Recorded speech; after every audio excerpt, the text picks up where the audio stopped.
Okari, Chibi-Robo, Hapirichi, Osoji.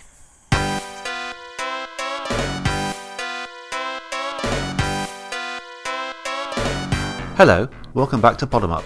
This episode, we're playing Hidden Gem Chibi-Robo on the GameCube. Elsewhere though, Nintendo find themselves in our bad books for their recent Mario 35th anniversary announcements. Find out why in episode 25 of Podemup.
Hello, welcome back to Podemup. My name is Ollie, over there is Tibbs. Hello there. Hello, and yeah, well, welcome back to the show. How you doing, Tibbs? I'm doing brilliant. Good. Excellent. How are you? I'm doing brilliant too. Yeah, it's just been, I don't know, it's just been a crazy period of time since the last recording. I don't know how long it's been, a month? It's been a little bit longer. I think we're a little bit late this time, but yeah. Things get in the way, don't they? Things get in the way, yeah. It's one of those. But other than that, other than the relentless beating of everyday life, yeah, it's good. Yeah. So you've been playing much lately? Not as much as I'd have liked, I gotta be honest. I picked up Star Wars Squadrons. Oh, yeah. The new sort of spacey fighty thing. Okay, cool. I only know it by name. I don't really know anything about it. It's just like a spacey fighty thing. You fly an X-Wing or you fly a TIE Fighter and you shoot down the opposite of whatever one you are. There's a story sort of going around it. I haven't played it much. I only got it yesterday. Only came out yesterday. It's all in VR. It's all full VR supported, which is really nice. You need your VR legs for it. It's not a game I'd recommend as your first VR experience. It's bit of a stomach turner, but it's quite good. The annoying thing is it's not a single player game. There's a multiplayer mode in it, but it's the main thing is a single player story campaign. There's no DLC. There's no microtransactions. Which for an EA game is quite rare. But I had a problem when I first got it. It would freeze. It takes ages to install. It's got this mandatory install. Then there's a day one update patch thing. And then it would just go, as it started loading, it would show like the first few screens. It would just go black and just freeze. Right. It turned out what it is it wants you to link to an EA account on top of whatever your normal PSN account is, so you can do the online multiplayer stuff. So I had to make a new screen name for that, which all the screen names I usually pick were taken because I haven't got an EA account. I don't want one. No. So now if you see me online playing, my EA screen name now is Flying Space Bud, because everything else was taken. So everything that's remotely like your name. Yeah, so it's Flying Space Bud. Yeah. But yeah, so at the beginning, because it was trying to connect to that, I presume because so many other people were trying to connect, and it couldn't reach the servers, instead of throwing an error message or letting you know what was going on, it just hung at a black screen, which was really annoying. But once I've got past a few teething problems, it's a pretty good game. It's quite fun. It's quite good. Yeah, that sounds good. I've always fancied... What's the Star Wars one on the GameCube? I've got it. Is it Rogue Leader? Rogue Squadron? Rogue Squeeder? I don't know. That one, yeah. Something like that, yeah. Yeah, I've got that on the shelf. I've always been meaning to try it, but because I love those kind of sort of flying shooty games. Yeah. Yeah, it's really good, and like it's very, very immersive in VR. And there's even a mode where you can turn off all the HUD elements, and just rely on the cockpit panel to like see where the enemies are and see what your thrust and acceleration, everything like that. So it's like really immersive. You don't get any other sort of HUD elements at all if you want that. So you can really sort of get involved in it. But yeah, I mean, it's not full price. It's not a budget game, but it's only like 25 quid, 30 quid new. That's pretty good. So yeah, I'd give it a tentative recommendation. Nice. What about you? What have you been playing? Oh, okay. That ended unexpectedly quickly. Well, Anything else? There are other things I've been playing, but I think we're going to cover that during. We'll come to that when we start talking about something else in the show. Yeah. Okay. So I'll come to that. So that's been the main things that have been taking up my time. So. Okay. Cool. Yeah. Yeah, I've been playing through new Super Lucky's Tale. Oh, brilliant! Yeah. So there was Super Lucky's Tale, wasn't there? There was yes. It's a very traditional 3D platformer starring a little fox called Lucky. Yeah. I've been playing the new one. I never played. I'm trying to remember the order in which I played it, because I think I played the Switch demo for this, the new one, first. And then I think I had the original one on Steam, so I think I gave that a go. But it didn't grab me because the music for the first level wasn't nearly as good as the new version, because they've sort of jazzed up things. They've changed the level design. They've added some different music and stuff. Oh, okay. So, and then I got stuck on a bit. It was like there was platform. It was one of the 2D platform levels, and there was platforming at the front and there's platforming at the back. But in the original one, the camera stays at the front and it doesn't follow you. I kept dying there and I sort of rage quit it. But anyway, that doesn't happen in the new one, so I sort of carried on playing with that. I've been playing it on Xbox Game Pass for PC. I wanted to just try it a little bit on that because I like to use that as like a sort of a demo thing. Yeah. Because obviously I like to own physical and own the real thing. But frame rate difference. I know this might not affect you, but as we've discussed previously, it kind of bothers me. Yeah, so, you're quite sensitive now. Yeah, in the Switch, it's only 30 frames per second. To be honest, it's still playable, it's still enjoyable. But once I played it at 60 on my PC, I found it very difficult to go back to it. So I ended up just playing the whole thing on Game Pass. I might just try and get the physical at some point just to kind of make up for it retrospectively. But yeah, very good game. Very good. Yeah, I got it on Xbox One. I get confused now. Is it just Super Lucky's Tale? Yeah, it's Super Lucky's Tale is the first one. That's Lucky's Tale is the first one, which was an Oculus Rift exclusive. Okay, so that's I remember that. It's funny because I was at a game show ages ago when it first came out. It was my first experience of VR. This was back in I think 2014 or 15. And we were all queuing up for ages to go on the Oculus Rift, and there was 2 games. You could play that, or you could play Alien Isolation. Is it? Oh yeah. And they were sending all the adults to Alien Isolation, and they were sending all the kids to Lucky's Tale. And I kind of wanted to go to the Lucky's Tale. It's much more my kind of game, but yeah. So yeah, it's lovely. As I was playing it, it's just like I kind of had the sensation that this is the kind of game I want to be playing all the time, because it's just got the controls are great, the level design's brilliant, the music's really good. It's just really lovely, really charming, really well made, well constructed kind of Nintendo quality kind of platforming. It's a little bit on the short side, a little bit on the easy side, but other than that, it's really enjoyed. It's a great time though while it lasts. It's really good. Oh, it's really good. Yeah, you have a great time. There's not a duff level amongst the whole thing, I don't think. No, I don't think there is. I mean, it's been a long time since I played it, but nothing really stuck out to me as like, oh god, I wouldn't. If I were to sit down and replay it now, there's no level I'd think, oh no, I can't. I'm not looking forward to that one. No.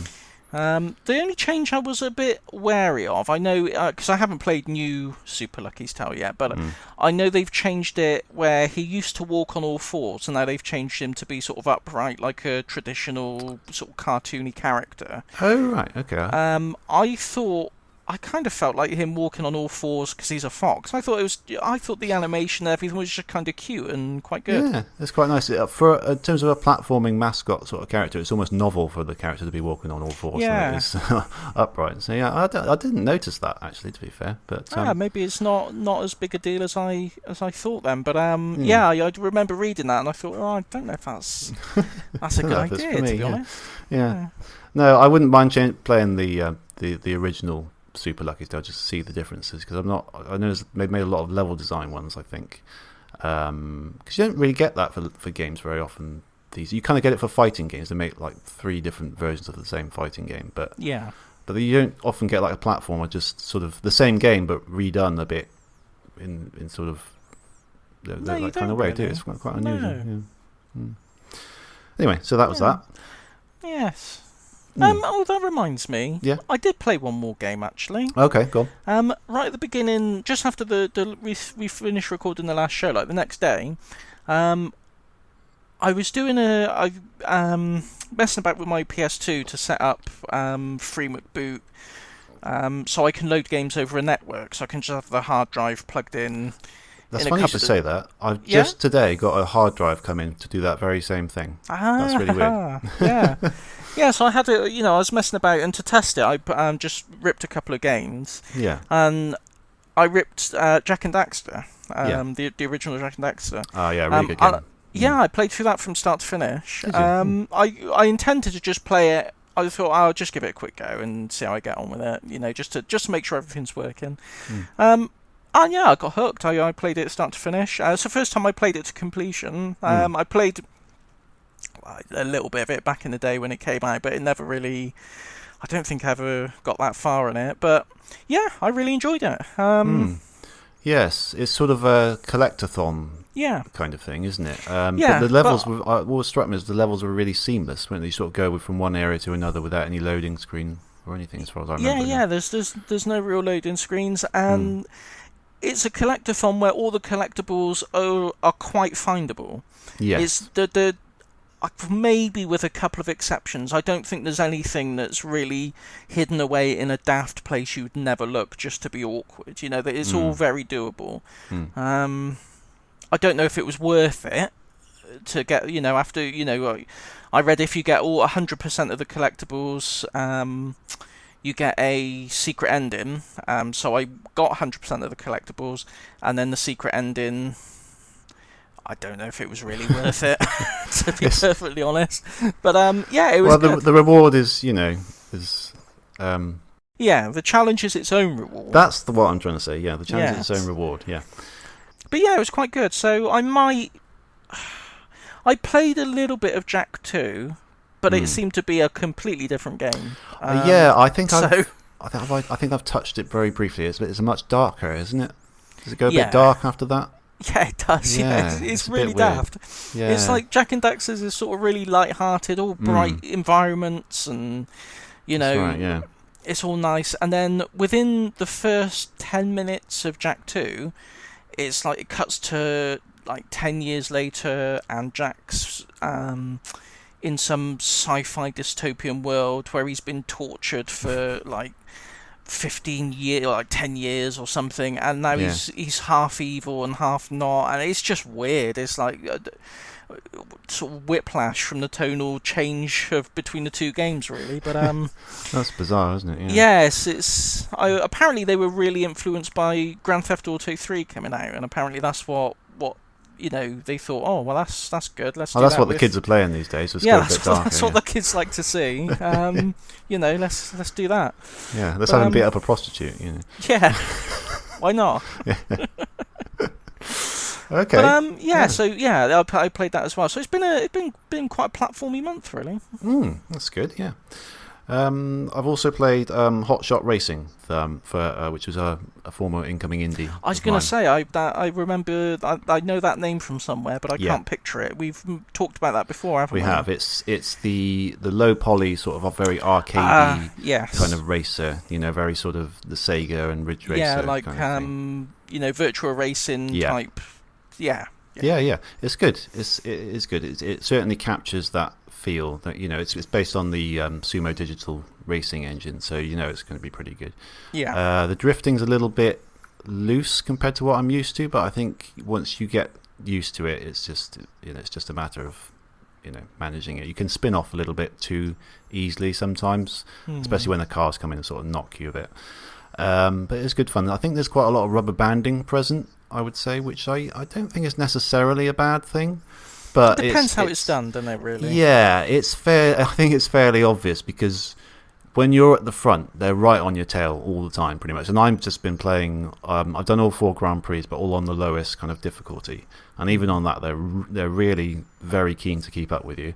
And if you sort of get stuck and they sort of go on ahead, you can catch up to them fairly quickly. It's like you're going much quicker than they are.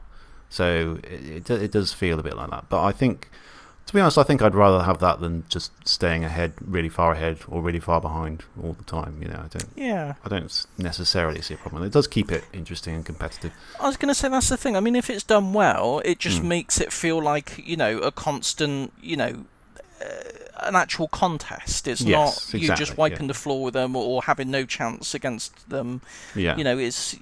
If it's done well, you won't really notice it's being done at all. But then you get things like Mario Kart where it's a bit bad. Yeah.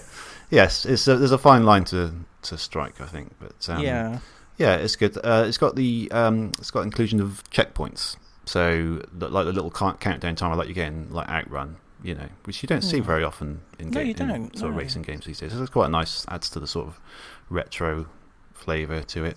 The soundtrack's a bit generic. I would have liked some sort of more cheesy kind of Sega rock in there, because Outrun 1 and 2, you've got those 3 amazing tracks, and they sort of make up at least 50% of the enjoyment, I would say. I was going to say, there's a reason why the same 3 tracks are in every single Outrun game. Because they're brilliant. You never get tired of them. And this could really done with something like that, something really kind of memorable. They're fine, they're serviceable, but it's just very background stuff, and it doesn't really contribute much to the race. So that's a shame about that.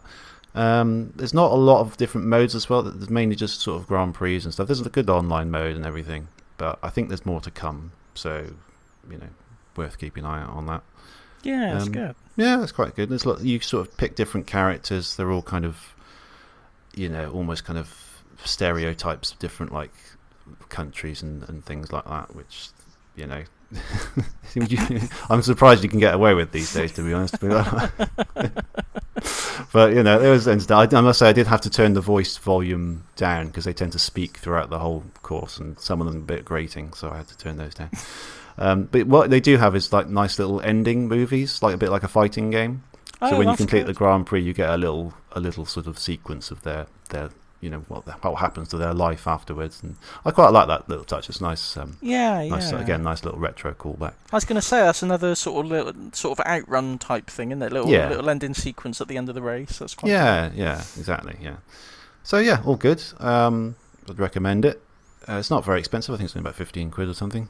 Yeah, good. That's kind of all I've been playing, really. I'm still working on my kind of interface for all my ROMs and things that I mentioned previously. At the moment, I'm more in the process of getting because about a couple of years ago, when it looked like all the ROM sites were going to get taken down, I went feverishly and downloaded as much as I could. I'm just now coming to the point where I'm just sort of sorting through all those and kind of unzipping them and converting to bin and queue format and things like that. So getting all the library sorted, putting it through Launchbox to get all the box arts and things for that. And the actual interface itself is quite basic, but it kind of works. It gets all this data, and you can choose a system, choose a game, play it, go back, pick another game. So it's kind of, I'm getting all the stuff there so I can use it while developing it.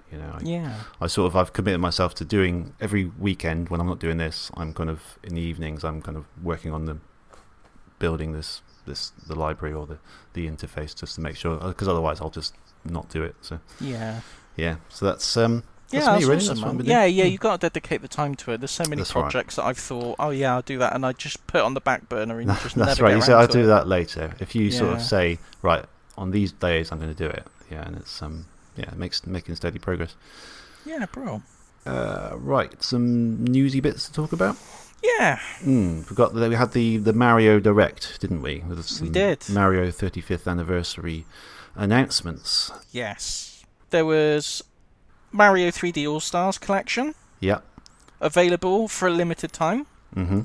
There was Mario 35 multiplayer game. Yeah, that Mario Battle Royale. That's the one. Thing, available for a limited time. Yeah.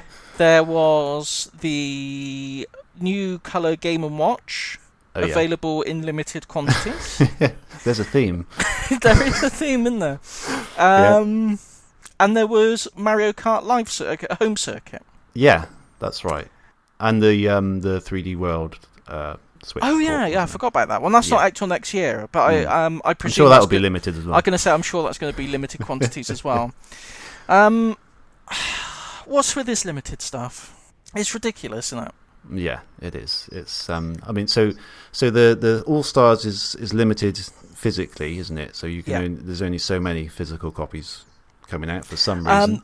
I think it's going to be replenished in stock. It's not like limited to X number of copies. I think it's going to be in constant print until is it the 31st of March next year? Something like that. I think it's 31st of March when the sort of deadline for all this Mario stuff is.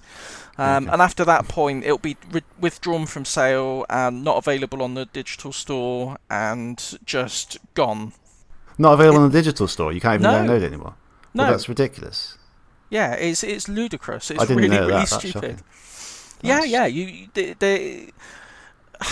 I mean, I know Nintendo are known for their artificial scarcity tactics when it comes to releasing new things. You know, they'll produce 10 million of them, but only send 5 to each shop to make people make it look like it's sold out on day one. Yeah, you know, they're well known for it, but this is ridiculous. I mean, it's inexcusable, really. It's just because they know that. You know, it's the only way to get people. Well, it's not the only way because they're good games. People will download them anyway. So, I mean, what's the problem? I don't get it. That's what I mean. It's just so stupid. It's really stupid, and people were scalping them on eBay. Once the pre-orders sold out, people were scalping them on eBay, and they were selling. This isn't just like people chancing it. This is actual sold auctions. Some of them going for 90 quid. It's just 90 quid for 3 games that you've already got. For 3 games you've already got, they're not. They're not even particularly great versions of them. No, they've done a bit, I think, to Mario 64, but the Mario 64 thing has got a really annoying bug, and I didn't notice it at first, and then when I was watching Digital Foundry, and they pointed that out on there, and since they pointed it out, I can't ignore it, and it drives me mad. The sound. All the sound effects are slightly delayed. Man, you really? Notice it particularly on Bobon Battlefield when you're climbing up the sort of the muddy sort of tower to begin with. Yeah. If you jump and you jump on the mud, when Mario lands, there's maybe half a second. It's not very much, but half a second delay before when he lands before the sound effect kicks in. And once you notice it, it will drive you absolutely spare. It is the kind of thing once you notice, You know, and it's just, I don't understand how that can fly. I mean, N64 emulation was running on Windows 98 machines. You know, high frame rate, perfect. Yeah, and that Nintendo themselves have done N64 emulation before. Yeah.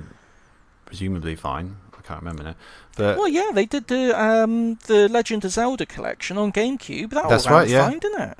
The whole thing is just very, very bizarre. I don't understand it unless there's something gonna happen at Nintendo on the 31st of March, and that's an arbitrary cut-off date. I mean, is it going to be all these rumours of the Switch Pro? Maybe there's something happening with that, but even then, that doesn't make sense. That should not affect any existing game, should it? No, not at all. You'd think. I can't imagine anything that would happen that would. If you were going to launch a new model of the Switch or a new model of anything, you know, related to the Switch, you would want people to buy these great games to go with their new console, wouldn't you? Yeah. So, unless they're planning on releasing another version that has Mario Galaxy 2 in it. What, Mario Galaxy 2? Yeah. Yeah, maybe. Yeah. Maybe. That's the only thing I can think of, and even though that's pretty stupid, but yeah, that's literally if you're talking about an event that happens on that date, that's the only thing I could think of that would warrant it. But I bought the physical one. I did pre-order it, and I pre-ordered the Game & Watch, which I thought was surprisingly. I ordered it because it was surprisingly reasonably priced. I was expecting it to be a bit expensive, but it's only like £40. That's what I heard. Yeah. So. Yeah, I put a pre-order down for that one, but I can't say I played because I love Super Mario Galaxy. That's one of my all-time favourite games. Yeah. It's just a perfect game. It's smashing, yeah. It's just brilliant. I love it. I love everything about it, to the point where every time I play a Mario game since all through Mario Odyssey, whenever you collected the moons, mentally in my mind I substituted the song for the you know, it's so burned into my brain. I love it. So I have been playing a lot of it, but I can't. It's just such a bare bones. It's so bare bones. There's really nothing. There's the only extra thing is like music, isn't it? You can listen to all the music. You can listen to the music, yeah.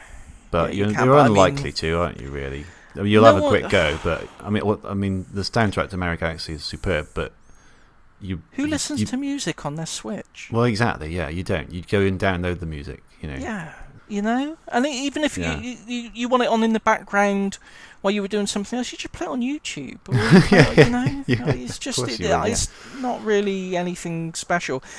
Yeah, behind the scenes making of videos, that's what you want on that sort of thing. Yeah.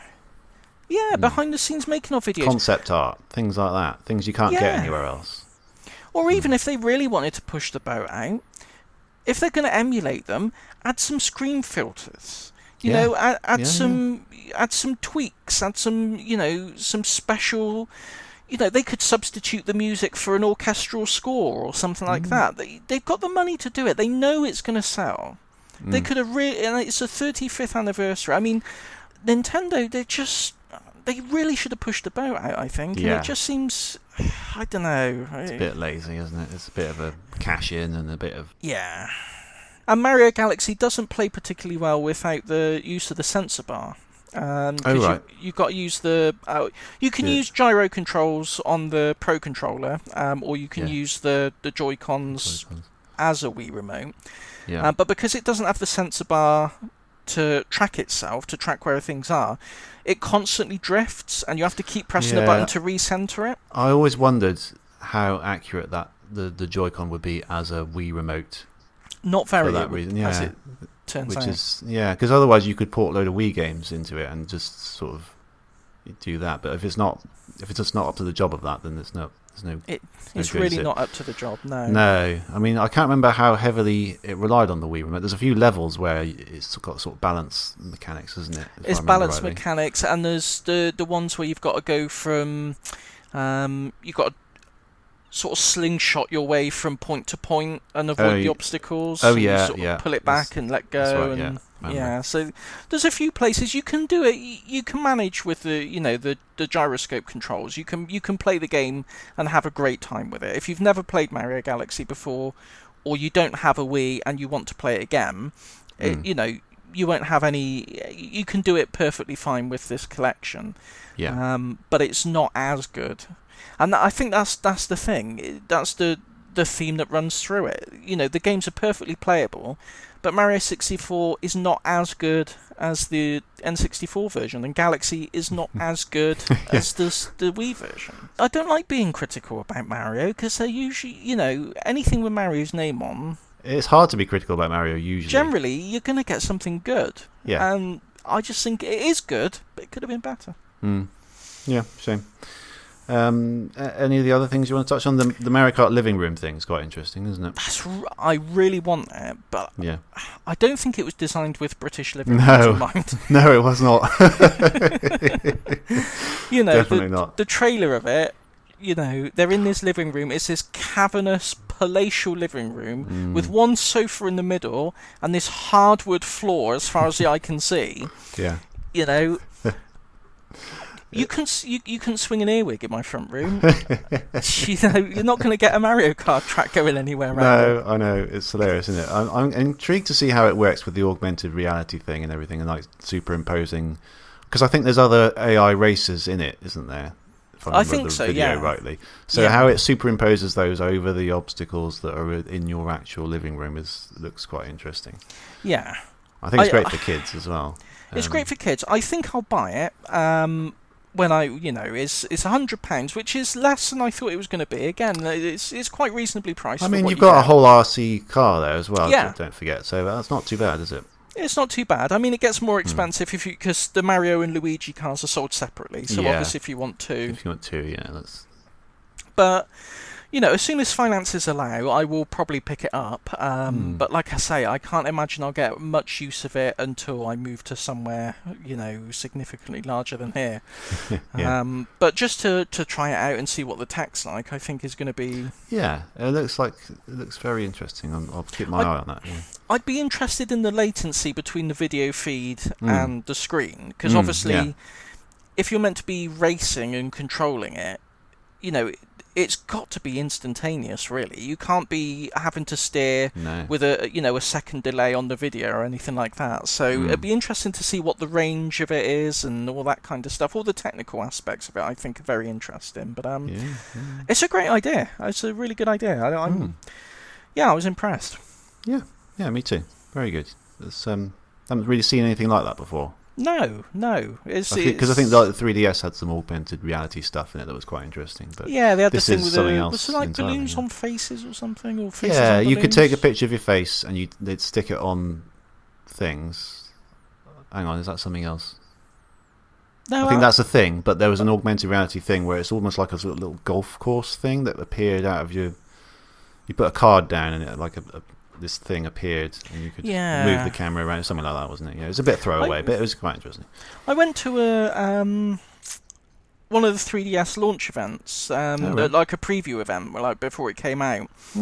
They held them in like a few cities around the country, and they had these things. I think I talked about it before. Actually, they had like a live action recreation of Street Fighter. And I don't think you have talked about this before. Oh, it's really it's really cool. You sort of went in and they had like this little holding area with these little glass pyramids with a little 3DS hologram floating around inside. And we rushed in, and then the lights dimmed, and they had a guy dressed as Ryu and a guy dressed as Ken, and they did this sort of martial arts conflict in front of you with all the proper Street Fighter background and all the music playing and everything. Yeah. And then you went into the next room and someone was dressed as Jill Valentine from Resident Evil, and there was people dressed as zombies sort of attacking people, and you had to rush through. And they had all these different rooms, and it was all about sort of showing you how immersive 3D would be. That was the message they were trying to get across. There was another room as well, but I forget what it was. So there was a few things. It's a really good little event.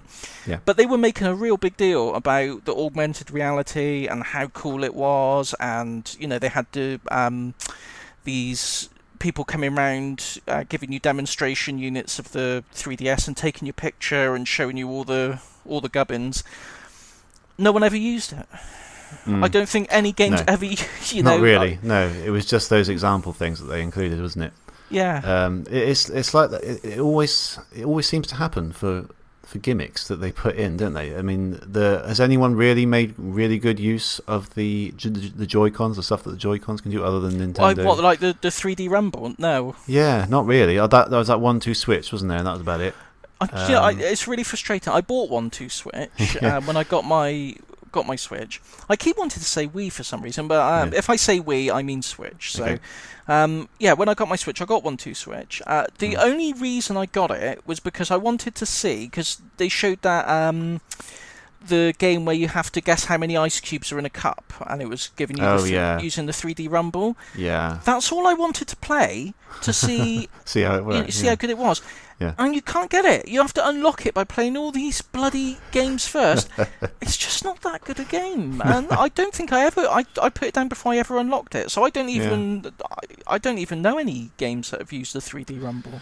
No, I don't think so. Obviously, you had the Labo stuff that it's got like the little camera thing in it, isn't it? Like the is it a light sensitive thing? A little infrared for the piano sensor, and stuff like that. Yeah, there's that.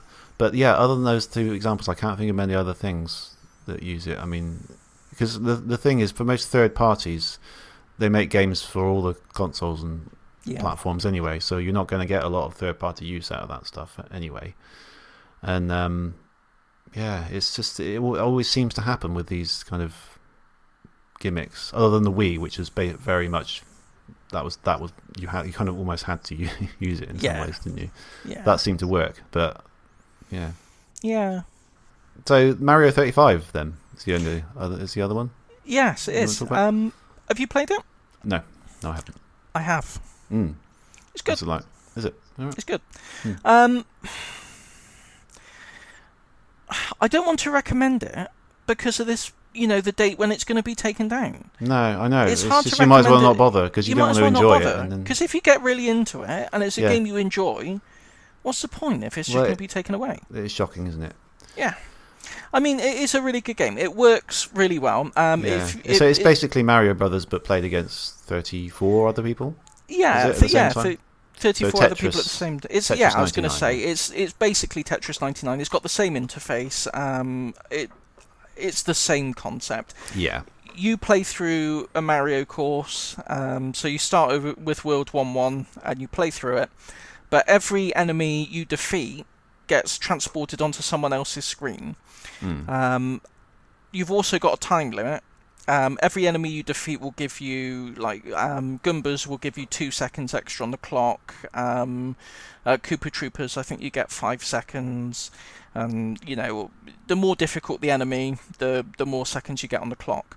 So that's basically it. You've got to work your way. You've just got to survive while people are filling your screen with enemies, and the clock is working against you. And you've got to try and, it's last man standing basically. It's really cool. It's good fun, and it clicks a little bit after you play a few rounds of it. You start to realise certain tactics. So, you might just start playing it through as normal, and then the second time you play it, you might go to the warp zone at the end of, is it 1-2, where it's the underground one, and you can jump up over the little elevator at the end and go through the pipes, and you've got the little warp zone pipes.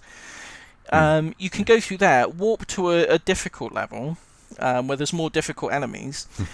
So you could go to Bowser's castle, defeat Bowser, and then Bowser will appear on World 1-1 for someone else. And if lots of people do that, you'll get multiple Bowsers all on the same level. It gets really like that. Yeah, it's really good. It's really good fun, and you do start thinking sort of strategically, what level is going to have the most awkward enemies for someone else to try and avoid.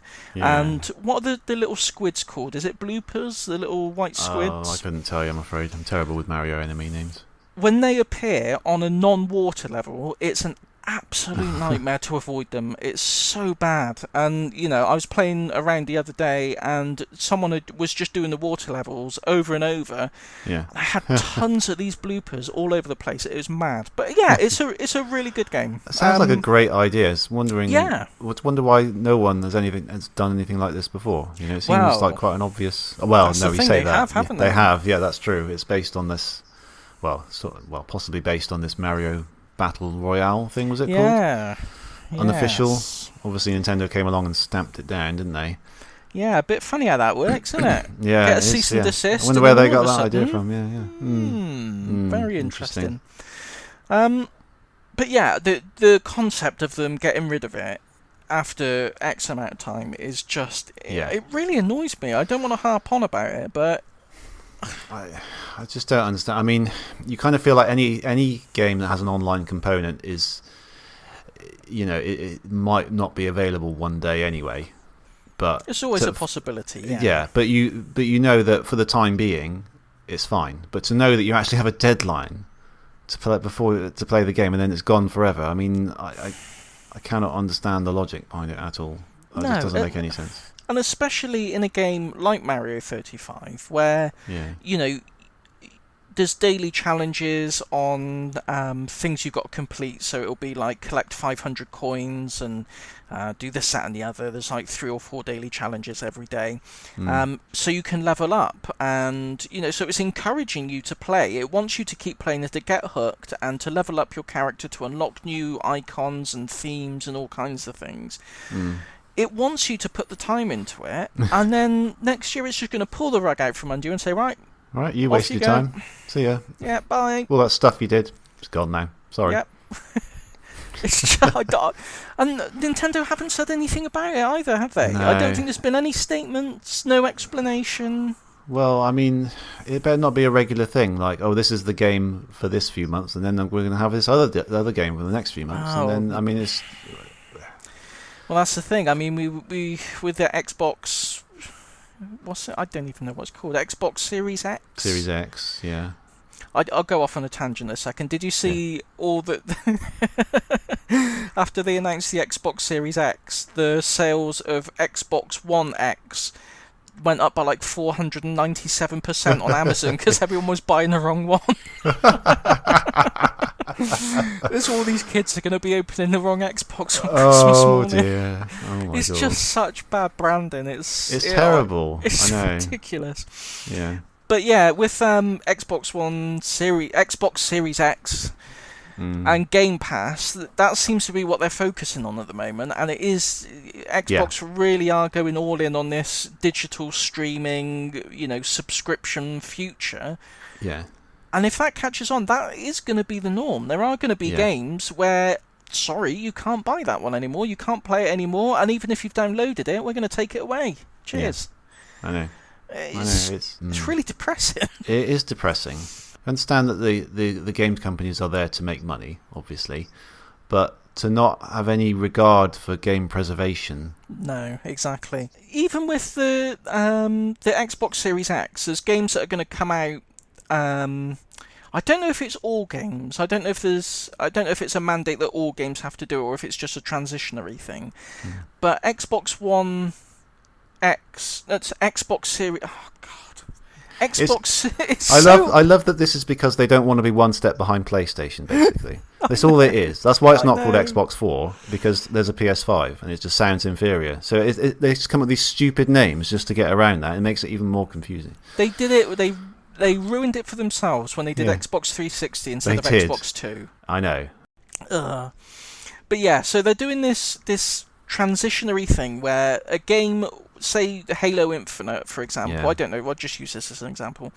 It will come on a disc that will work on current-gen Xboxes, but on the Xbox Series X, you'll get the enhanced version of it. Yeah. The files for the enhanced version aren't on the disc. Even if you buy the Xbox Series X version, it's only got the inferior last-gen version on it. It will download the high def, the high definition assets and everything from there. So preservation-wise, you've got nothing. You've got nothing. You've got, makes you mad. I mean, I think it's safe to say if you're going down the Xbox route, you probably don't care that much about preservation anyway. I think that's fair. I think certainly the way things are going. It's the fact that our show and so many other podcasts and YouTube series and websites and whatever any medium you care to mention, so much of it is based on talking about games that meant something to us when we were kids, or games we want to share with our kids, or revisiting things from years ago, these games that mean things to us and that were important to us. People growing up with these Xbox streaming services and Google Stadia and this Amazon, whatever it is, this new Amazon streaming service, they're not going to have any of that. If they in 20 years' time, and are they going to be able to say, oh yeah, I'll go back and play, Halo Infinite. I haven't played that for a while. No, it's gone. Sorry. Yeah. Tough. Went 10 years ago. Yeah. Yeah. Yeah. You have to rely on it being popular enough that they will keep re-releasing it, but that's not necessarily going to be the case. If you've got an obscure indie game that's only ever been released streaming-wise, then that's, or something even worse that's got like rights problems, which you've already encountered before. Scott Pilgrim, yeah, which they've re-released, but not physically. Not physically. Hilariously. It's like banging your head against a wall, isn't it? Yeah. If you got something with rights problems and it was a great game, but guess what? The rights ran out. Can't play it anymore. Can't play it. You can't play Outrun Online Arcade because here you go, Johnny. The Let's license play. with Ferrari's gone. Yeah, let's load up Outrun Arcade. Oh no, you can't. It's gone. Been gone for years. Sorry. Yeah. And even Doritos Crash Course 2. the classic. It was free. You can't play it anymore. Yeah. Even if you've got it. It was on Xbox 360 and it was good. It was a good Doritos game. Out of all the Doritos cinematic universe, it was the best. Yeah. Anyway, maybe we're just old. Well, we are old. Men. Yeah, we're getting old, certainly. And the kids probably don't care about this anymore. No. As long as I can play it now, who cares? But who cares? What if you've not got an internet connection, Grandad? Anyway, right. we could talk about this all night, but we better not because we've done enough of that. We've done enough. We've lost enough of our audience. Let's crack on with the main course. The main course. It was Chibi-Robo, yes. which we can play. Because, you can. Yeah, although I emulated it. How did you play this? Yeah, I did as well. Yeah. I'm not a wealthy man. No, that's the other side, isn't it? I like on Twitter you described it as the expensive game. Yeah. The discs are around, but they're so expensive that you might as well just download a ROM, But anyway, this you can, and we did. So, Chibi-Robo Plug Into Adventure, to give it its full title, and we're going to talk about it after this.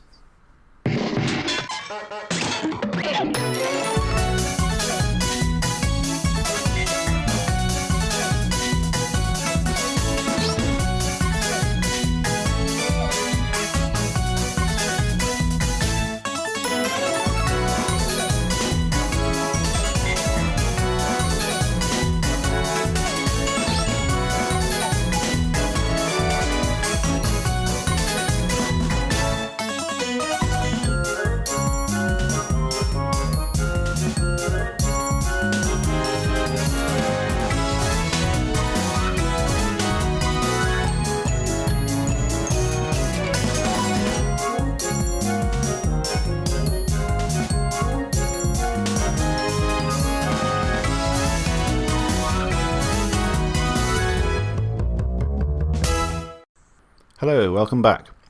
Excuse me, I was just eating a rich tea. So, Chibi-Robo, Plug Into Adventure. I'm a bit discombobulated, sorry. So, this was developed by Skip Limited. Have they done much else, Skip Limited? It's not a name that rings any bells to me. I couldn't honestly tell you without cheating and going on Wikipedia. No.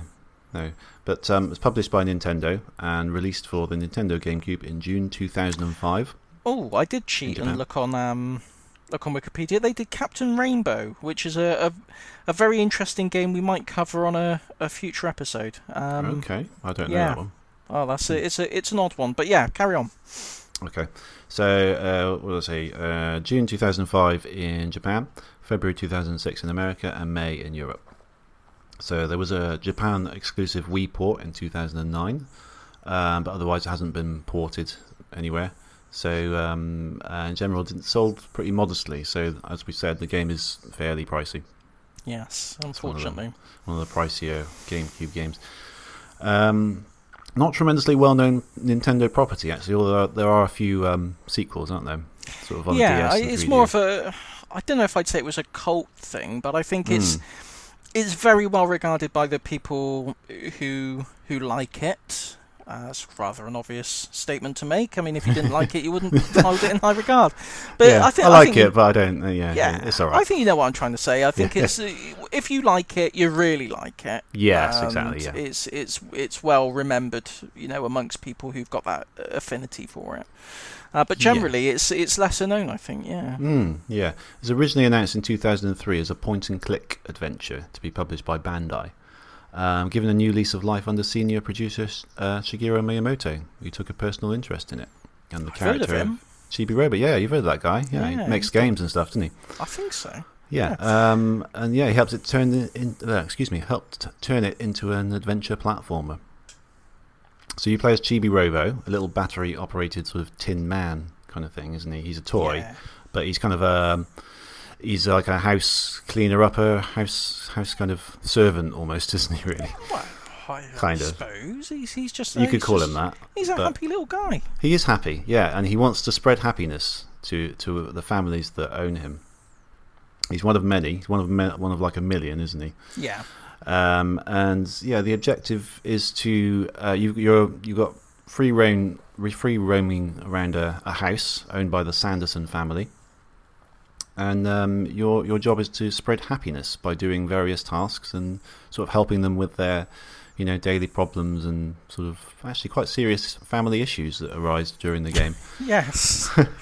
Yes. And you get there's a ranking system, isn't there? So you rank against all the other Chibi-Robos, all the other million Chibi-Robos in the world. It's sort of a day and night cycle, isn't it? At the end of every day and night, you see your ranking against all the other Chibi-Robos, and it kind of measures how you're progressing through the game, basically. So you've got the Sanderson family. You're purchased by Mr. Sanderson, who loves his toys and has been recently made unemployed. He buys Chibi for his daughter, whose name is... what's the daughter's name? I can't remember. I've got it written down here. It's gone now. Hortense. Anyway. Hortense. No, where the hell is it? Jenny. Jenny. That's Jenny's the daughter, sorry. That's what happens when you go off-piste with the notes. Yes. So Jenny's the daughter, and he buys the Chibi-Robo for her birthday. She seems to only communicate as a frog, so she just says rivet, pretty much. She's got some issues of her own, I think. I want that frog hat, though. It's called Frog Hat, isn't it? Yeah, she's obsessed with frogs, yeah. And then there's the wife, Mrs. Sanderson, who's constantly dismayed by the crap that Mr. Sanderson keeps bringing home, basically, even though he doesn't have a job. I used to know someone called Jen who was obsessed with frogs. Oh. That's weird. That is weird. Was it based on her? I spoke to her for years. Oh, I don't know. It might be. Yes. Anyway, carry on. Interesting. Yeah. It's true story, that. I believe you, yeah. Oh, good. So, he's, it's a 3D platformer, basically. You wander around the house. You get sort of upgrades, don't you, to help you sort of clean and kind of fly around and that kind of thing. It's a nice little game. It is kind of there are sort of point and click adventure elements to it, in that the story kind of progresses when you bring an item to a certain character or you talk to a character in a certain place. Yeah, you can definitely tell the point and click origins of it in places, can't you? Yeah. It's good. What made you pick this game, by the way? It's just nice. Did you play it at the time? I didn't play it at the time. No, I played it years later.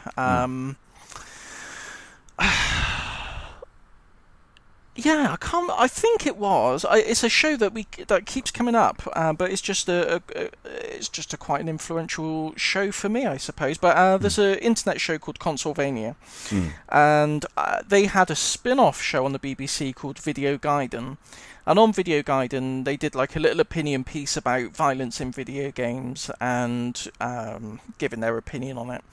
And they basically were saying violence in video games is fine, but even if we toned it down, we'd still have all the great games. We'd still have the Chibi-Robos, and they gave some other examples. And I thought, Chibi-Robo, well, what's that all about then? So I looked into it after that. And I just loved it. I just thought it's just a charming, lovely little game. I love Chibi. I love the environments, and I love Chibi-Robo. I just think it's lovely. Mm. I just think it's lovely. And I just love I love Chibi-Robo. I just think it's lovely. in Chibi nice? What He's he's all silver. He's got a little flat head. yeah, he's a lovely little character. You know, you feel sorry for him when he runs out of charge. Yes, you know... well that's the thing, isn't it? So you've got a little battery. You've got a battery inside you, basically, and it keeps running down. And you got to keep you drag around a little plug socket, not a socket, a plug, to plug into sockets when you run out of battery. Yeah. Which is kind of annoying at first because it happens very, very quickly. It happens very quickly at first, yeah. But luckily you can get upgrades through the course of the game. You get them at each sort of... when you get a certain amount of happy points, isn't it? I was going to say, I don't know what I can't remember what the threshold for it is, but it's every time you collect a certain amount of happy points. It keeps changing every time, so it'll start off with, I don't know, 10 happy points or 50 or something, and then you end up being sort of hundreds and things like that. But I like the different ways you could collect happy points. You see various bits of rubbish on the floor and you could pick it up. I like that aspect because it reminded me of Animal Crossing in the sense that you sort of wander around and there's something quite therapeutic. And also when you get the toothbrush and you can clean up the various stains on the floor. Stains and paw prints and things. Yeah, that was actually one of my favourite bits of the game because it's something quite nice about it, isn't there? Yeah. Just sort of therapeutic. I'm just going to play Chibi-Robo for a bit and I'm going to go and pick up some rubbish and clean up the house a bit. And you get happy points for it, and you get bonus happy points when you get a certain amount. You've done a certain amount of those as well. There's a little bin in the corner that you take the rubbish to. You just chuck it in. And to be honest, if that was just the game, I'd be quite happy with that. No, you're right. I hadn't made the connection between Animal Crossing and that, but yeah, you're right. It's got that same kind of. It's things that if you write it down on paper, if you were to say, look, you've got to play Animal Crossing, mate, you get to pick up rubbish and put it in a bin. Yeah. You'd think, well, that sounds terrible. That sounds like the worst idea anyone's ever had. But when you actually play it, it works. It really works, and it's We've talked about it way back in the when we did the Firemen for the SNES. Yeah. Where you go around just putting out fires, and there was something really nice about that as well. It's a very very simple mechanic, but for some reason it's quite satisfying. And it's not even that gamey because it's just you just do it and it happens. You know, there's no challenge to it. But yeah, there's something about that mechanic. I really like it. But what else can you do to get happy points? You talk to the characters. There's lots of other toys hanging around, isn't there? About our Toy Story. Yeah. There's lots of other sort of colourful characters. The superhero guy. What was his name? His name is Drake Redcrest. Redcrest. Who's very much a Buzz Lightyear sort of character, isn't he? Yes. He kind of believes he's the real superhero that he's based on, I think. And he gives you a little Drake Redcrest suit that you can wear, and he encourages you to strike a pose, doesn't he? And I think if you do it in certain situations, you'll get stuff. Yeah. What about the Free Rangers, the eggs? Oh, the Free Rangers, yeah, they're good. They when you first meet them, they control the foyer. So you go in the foyer and you're assaulted by loads of projectiles that are fired by these kind of little egg-based army men, aren't they, that's hanging around the foyer. And it's only when you get the cup from the kitchen, you place it on your head, you can wander around the foyer then. I love it. It's just so daft. It's so charming. It's great. Yeah. It's lovely. What are the other characters? I've got a few here. There's Captain Plankbeard. Down at the basement. So that's quite good because you go down in the basement and you discover Giga-Robo. Yes. Yeah. You discover that the Sandersons used to own a much larger robot helper guy called Giga-Robo, but they stopped using him because of his high power consumption. Yes. And how far are we going to go into the absolutely bananas story? To be fair, I didn't. I played about half of it, I think. Okay. And I sort of read up the rest of it on Wikipedia, and it does get after that halfway point. It gets a bit bananas, doesn't it? There's something about aliens. Yes. There's aliens and time travel and all sorts. So it gets a bit weird. We'll leave the readers to find out themselves or read it up on it or something. But it does get nuts. But there's also what happens between the Mr. Sanderson and Mrs. Sanderson. Basically, he's like this toy fanatic. He collects toys and things, and they're all over the house and all that sort of stuff. And she, asks Chibi-Robo to. Oh, she's doing all the accounting, and because he doesn't have a job, they got not got enough money coming in. She's doing all the accounting, so she's missing a receipt, and she asks Chibi-Robo to find a receipt. He basically dobs Mr. Sanderson in completely, doesn't he? Really, and then that's the last straw, and then she wants a divorce. So it's quite serious issues for quite a happy game. It is really, isn't it? Yeah. Yeah, but I think that's there to reinforce the happiness in a way, because you kind of Chibi-Robo wants to make people happy, he wants to improve life, and that's a big issue to solve. But he's the one who can do it. If anyone can do it, he can. He's the man. Yeah, I like his little sidekick as well. The television. Yes. He's a little kind of robot dude on it with a helicopter. He's quite emotional as well, isn't he? Because when he cries, he literally cries buckets. Yes. And he flies. Because Chibi-Robo himself is mute, like many game characters, like many game protagonists. And Telly does all the speaking for him. And I like it when you achieve something, because then he releases the party poppers. Yes. And which you then have to pick up, and he apologises for. So there's lots of nice little moments like that.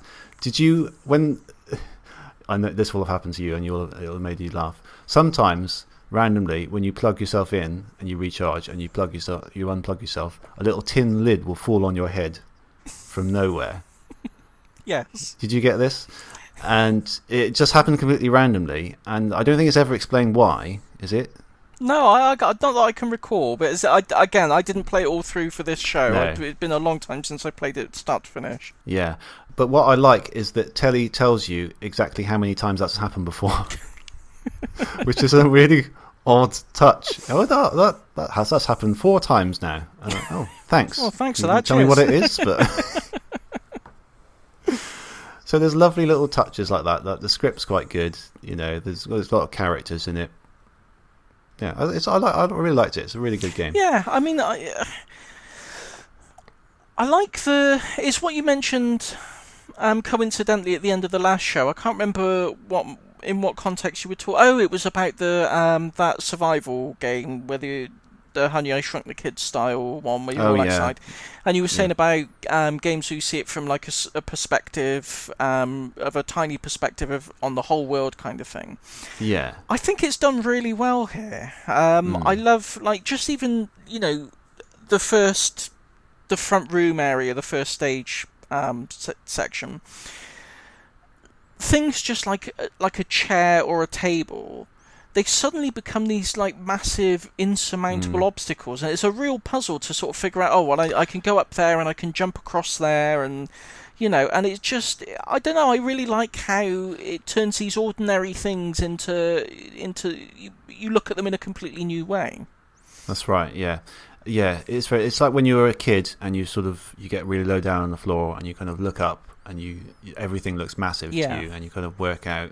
You almost pretend to be small yourself. The game is a platformer, but it's not in the conventional sense. You can't really jump of your own free will, that kind of thing. You just wander around, and you'll see a little ledge or a little maybe a drawer handle to climb up on, and then you kind of from there there'll be another one nearby, and you sort of make your way up like that, don't you? Really? Yeah.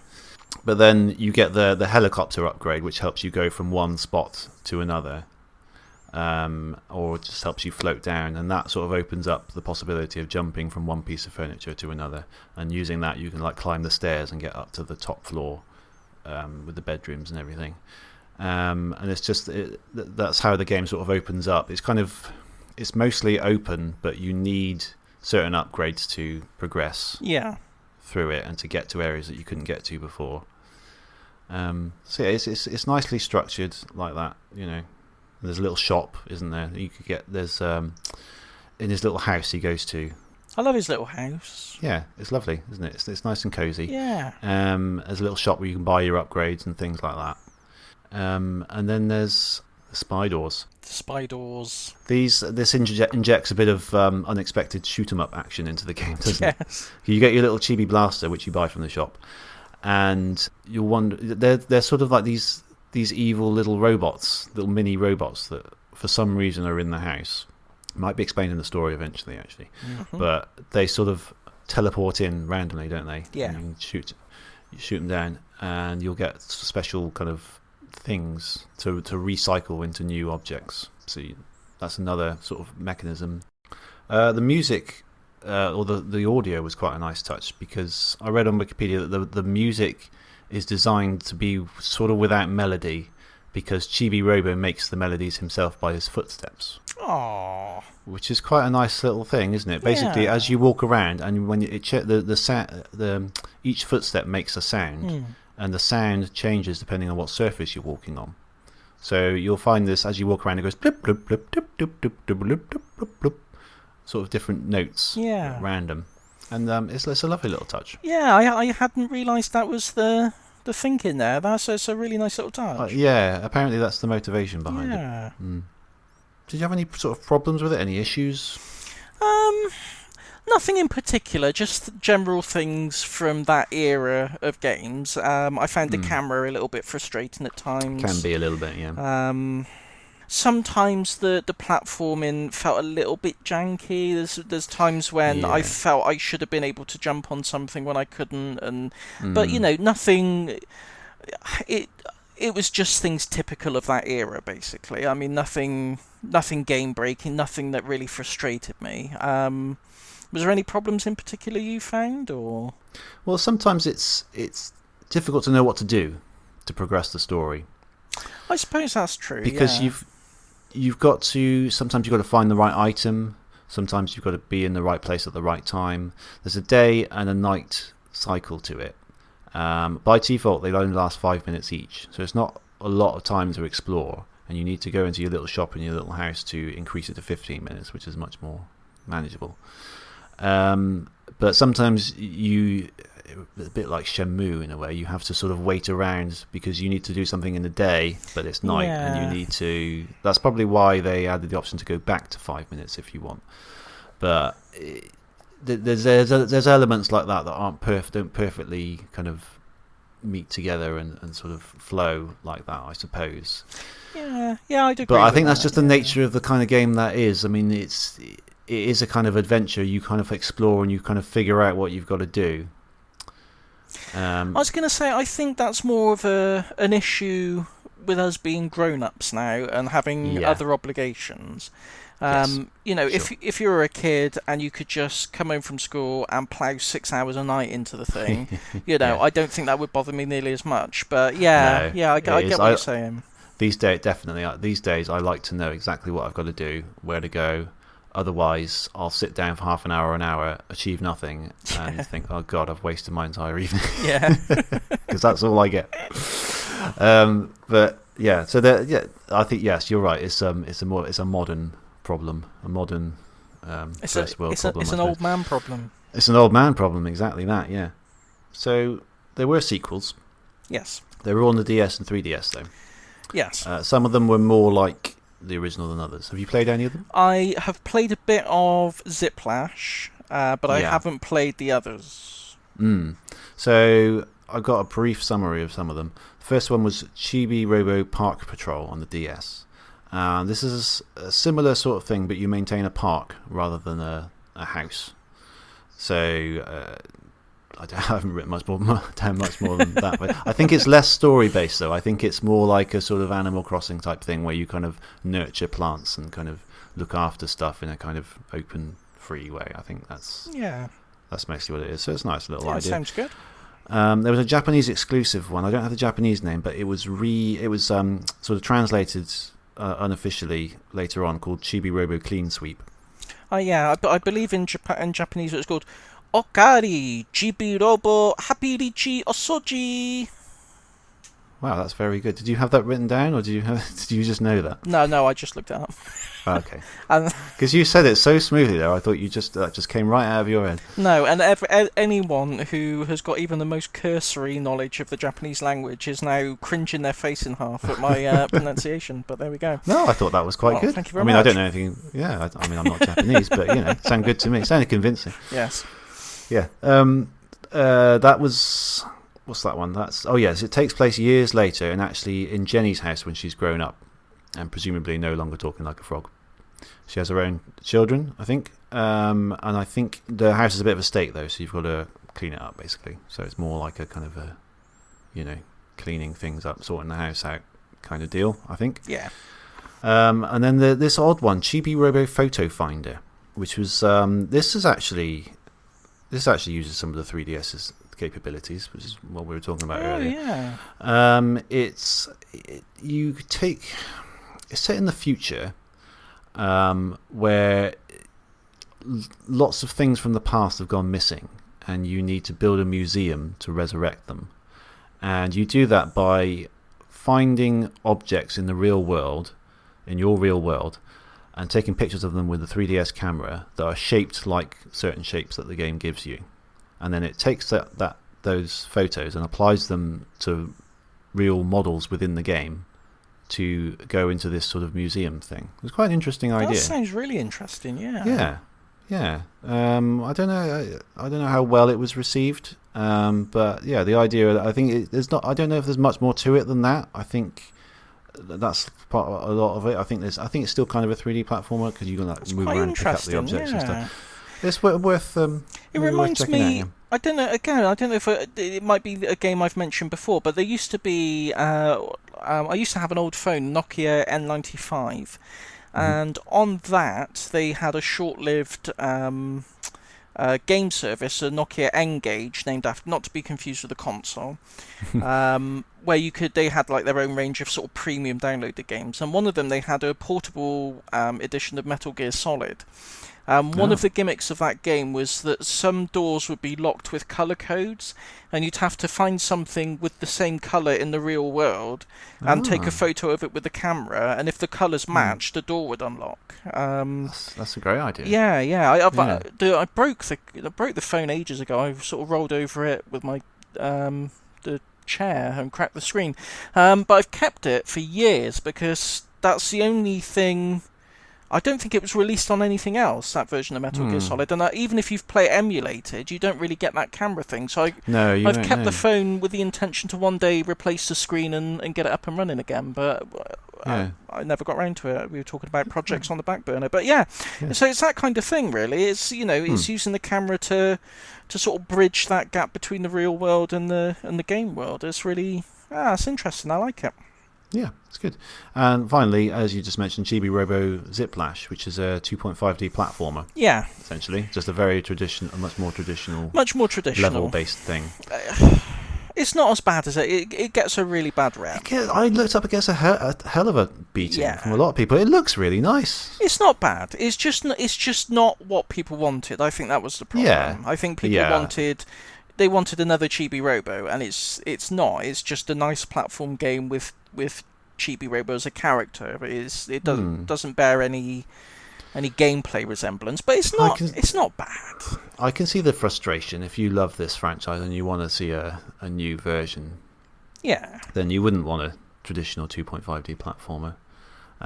Some people also say that it's a bit slow and tedious, but I mean, it looks quite nice. It looks nice. The graphics are nice. It plays all right. It's not the best platform I've ever played, but it's far from the worst. I mean, it's just a good game. I mean, I can't sing its praises, and I can't slate it. Really, it is what it is. It's just I understand the disappointment, but it's really it doesn't deserve the critical beating it gets from people.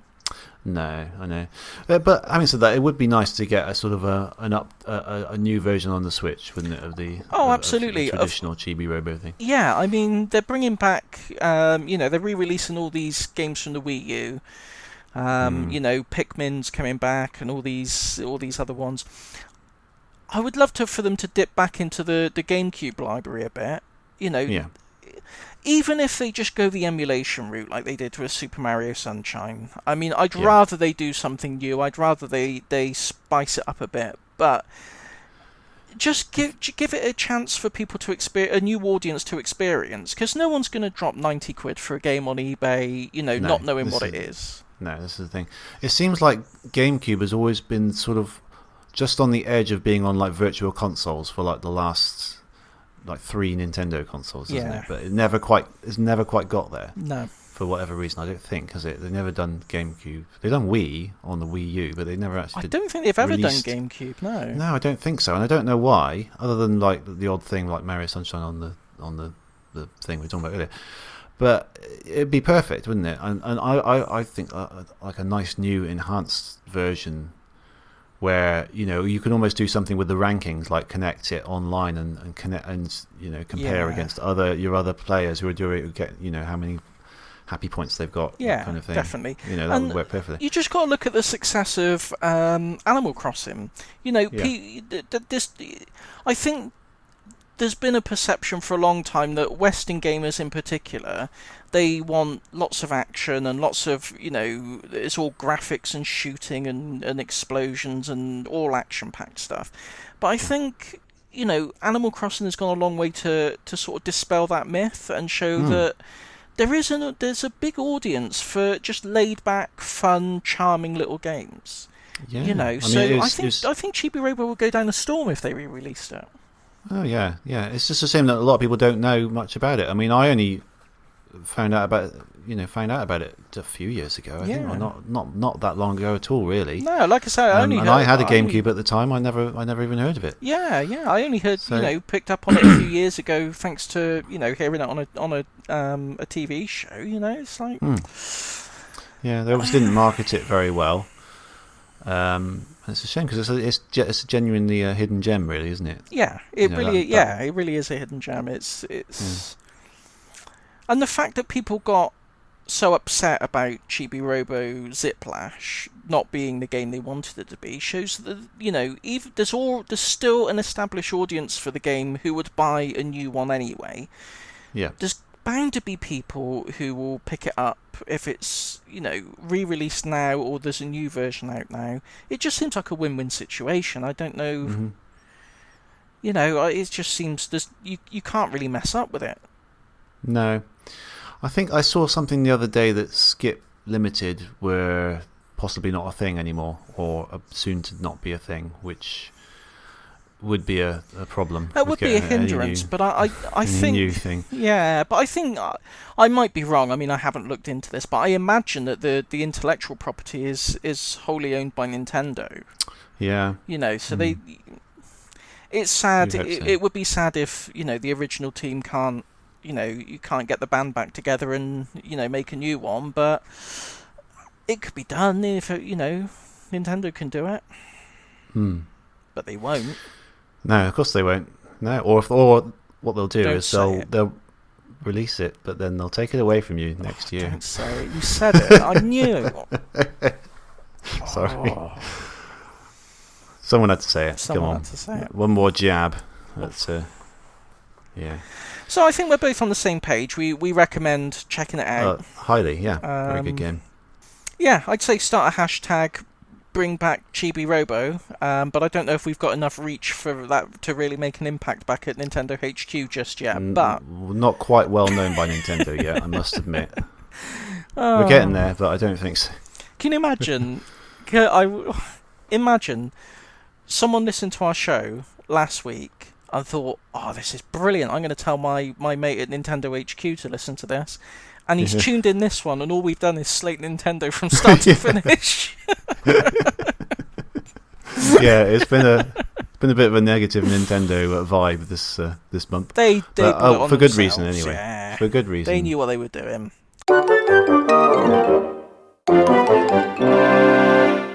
So, I guess that leads us on to it's your pick for the next show. Yeah, well, I've got a little choice for you. Oh, okay. Here we go. So this is October, right? Yeah. So I had a Halloween-themed game in mind for this month, but we're running a little bit late.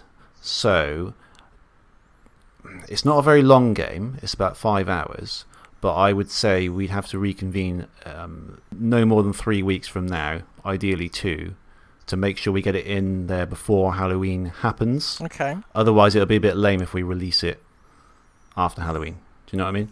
Well, I mean, I don't think there's anything wrong with being a little bit fashionably late, but yeah, I can see where you're coming from. Yeah, so there's that, or I've got a much sort of a longer, deeper game in mind that we could do sort of the second half of November to give us a little bit more time, because it's kind of a big deal. So you can either have a little Halloween game that we slip in there if you think we can get it in before Halloween, or you can go for this other big game. I'm going to go all in, all the money on the Halloween Spooktacular. Let's do it. Okay, cool. Right. So we are playing a game called Costume Quest. Oh, yes. I know it well. Do you? Yeah, oh, good. I do, yes. Okay. So it came out about 10 years ago, I think, Halloween 10 years ago for the Xbox Live Arcade. Yes. I think PS3 as well. Yeah. I think it's on Steam Double now Fine as well. Games. Double Fine, yeah, that's right. So it's a little RPG, a little mini bite-sized RPG. Yes. Turn-based and everything, which there aren't many of, so I kind of... I think it'd be interesting to see if it still carries all the same sort of things you get from a full-sized 20 or 40-hour RPG. Have you played much of it? I did play a fair bit of it at the time. Yeah. But sort of other games came out and it kind of got waylaid and kind of got lost, and I always meant to get back to it, but I never. That's the same with me. I got a fair chunk of the way through it, but then other things came up and I never finished it. But I'd say I probably got about 70 odd% the way through. But I look forward to revisiting that. Yeah, so if you're not familiar with it, you play as a bunch of kids on Halloween night, and they're all dressed up in costumes and they're all wandering around. It's got a lovely sense of humour to it, as I recall. Some nice characters in it. They're all dressed up in like kind of robots and monsters and stuff, and when you enter turn-based battles, they become those robots and monsters and things, don't they? Yeah. Yeah. Well, save it for the show. No, I just wanted to give a little sneak peek to the people just to entice them in. Have a go, because I think it's probably quite cheap at the moment. Oh yeah, it's cheap as chips. So yeah, that's what we're gonna. So we'll try and sneak that in, do it nice and quick. I think it's only about 5.5 hours according to how long to beat. So yeah, I don't think it's not a massive mammoth game, is it? But yeah, so let's get that done. Let's come back in. Should we say a couple of weeks, or is that? I was going to say let's do it tomorrow. We could do that, yeah. But yeah, let's do a couple of weeks. Yeah, all right, we'll do that. We'll get it out before Halloween, because that would be really good. And yeah, all good in the hood. Yes. As they say on this tree. I don't think anyone's said that for a long time. But no, well, I say no, it. what I was thinking is, I wonder if we could get like a spooky Halloween remix of our intro music done. That'd be amazing, wouldn't it? That's quite a nice idea. Imagine that, like, just put, if we can't get it done, just put some witch laughs or something over it. Yeah, I think that'll work. Yes, I think that'll make sense, yeah. Yeah, so... Yeah, let's go. Halloween it up a bit. Okay, cool. Spook it. Right, so, stuff. On Twitter, at podemup. You can email us, podemup@gmail.com. Yes. You can't visit the website. No, we need to sort that out. We need to sort that out. I will not bore you with the details, but stay away from it. Don't go there. No good comes from going there. No, we've got an alternate page. What's it called? I think it's anchor.podemup. Oh, that one, yeah. .com, I think, something like that. I think it's anchor.fm. You might end up with like boat supplies or something. Yeah, I think it's anchor.fm/podemup. Should probably look it up, really. Yeah. Hang on, I'll do that now. Yeah, do it now. Boop, boop, boop, boop, boop, boop, boop. Boop, boop, boop, boop. So it's we're back. Anchor.fm/pod-em-up-podcast. I thought it was a lot shorter than that. That's not very catchy. It makes me think of that sketch on the IT crowd with the new 999 number. It's 0198988119991197253. Excellent. Yeah, so there we go. Okay, so that's that. Yeah, do that.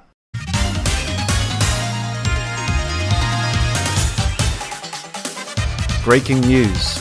We've just discovered that we've got, Tibbs Forward Thinking has got a spare domain name kicking around, haven't you?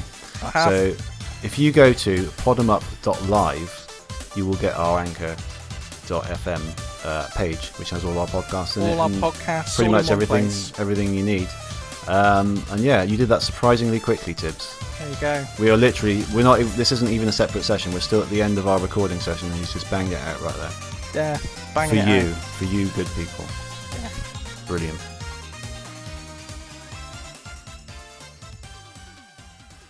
Right. Yeah, I think that's everything, isn't it? Yeah. Tell your friends about us and all that. Tell your friends. Give us an email. Give us a shout. Talk to us. We're here. Tweet us. Yeah. Tweet us. A little tweet. Yeah. Sexy little tweet. It doesn't have to be sexy. That's slightly inappropriate. Oh, okay. I just don't want people sending us dodgy photos. Oh gosh. No, don't. Keep it normal. Yes. Right. So we'll see you for the Halloween special.